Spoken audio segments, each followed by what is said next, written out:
Assalamu alaikum students. Today we are going to start chapter 5 of subject geography, major land features.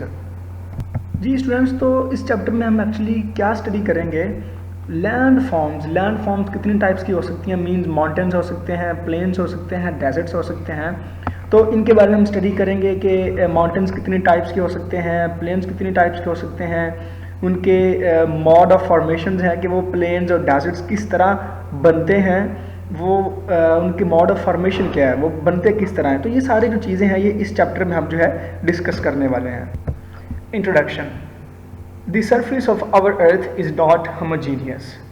अब इसका क्या मतलब है? Homogeneous का मतलब होता है कि नॉट होमोजीनियस, एक जैसी नहीं है। अब देखिए सरफेस ऑफ अर्थ पे कभी प्लेन्स आ जाएंगे, कभी माउंटेन्स होंगे, कहीं पे जो है वो डेजर्ट्स आ जाएंगे। इट मीन्स कि जो सरफेस एरिया है वो एक जैसा नहीं है। A variety of land form can be seen on it.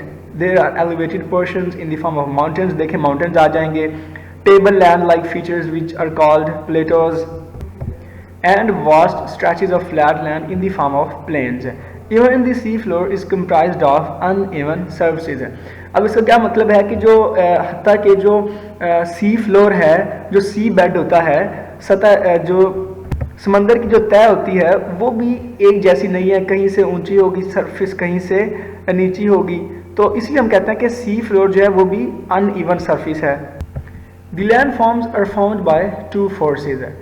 ये जो जितनी भी लैंड फॉर्म्स हैं, डेजर्ट्स, प्लेन्स, माउंटेन्स, ये कुछ फोर्सेस की वजह से क्रिएट होते हैं, बनते हैं। वो फोर्सेस कौन कौन सी हैं? Internal forces of the earth and external forces of the earth.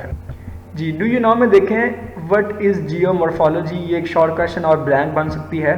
The study of land forms, कि जब हम प्लेन्स, डेजर्ट्स, माउंटेन्स के बारे में स्टडी करते हैं, उस स्टडी को हम कहते हैं जियोमॉर्फोलॉजी।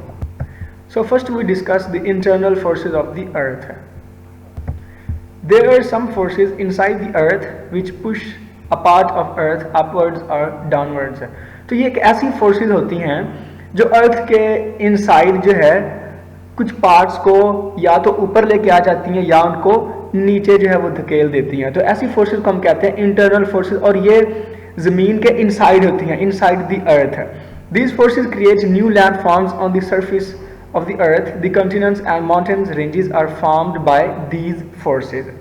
ये तो एक ब्लैंक बन सकती है कि कंटिनेंट्स और माउंटेन रेंजेस किन फोर्सेस की वजह से बनते हैं। तो वो फोर्सेस कौन सी होंगी? Internal forces of the earth. In the same way, when the molten matter inside the earth comes upwards, it comes out on the surface of the earth and solidifies. जी, तो जो inside the earth जो molten matter जिसको magma कहते हैं, वो जब अर्थ की surface के ऊपर आता है और सॉलिडिफाई होता है। A variety of land forms are created in this way, volcanoes and plateaus. जी स्टूडेंट्स, ये देखें, ये जो है inside the earth molten matter जिसको मैग्मा कहते हैं, और ये सरफेस के ऊपर आके लावा क्रिएट होगा, और लावा जब सॉलिडिफाई हो जाएगा तो ये रॉक्स क्रिएट करेगा जिनको हम कहते हैं एक्सट्रूसिव इग्नियस रॉक्स। और क्वेश्चन ये है कि ये जो मैग्मा है ये डीप इनसाइड से on the surface of earth कैसे चला जाता है। ठीक है, तो इसको जो फोर्स लेके जाती है अपवर्ड, उसको हम कहते हैं these forces are internal forces of the earth. ठीक है, और इनकी वजह से ये जो रॉक्स क्रिएट होते हैं जिनको हम बेसल्ट कहते हैं, एक्सट्रूसिव इग्नियस रॉक्स। जी, तो उस मैग्मा के सरफेस के ऊपर आने की वजह से जो लैंडफॉर्म्स क्रिएट होते हैं इनको हम कहते हैं वोल्केनोज एंड प्लेटोज। जी स्टूडेंट्स, आई होप आप लोगों को इंटरनल फोर्सेस ऑफ अर्थ की समझ आ गई होगी। ओके जी स्टूडेंट्स,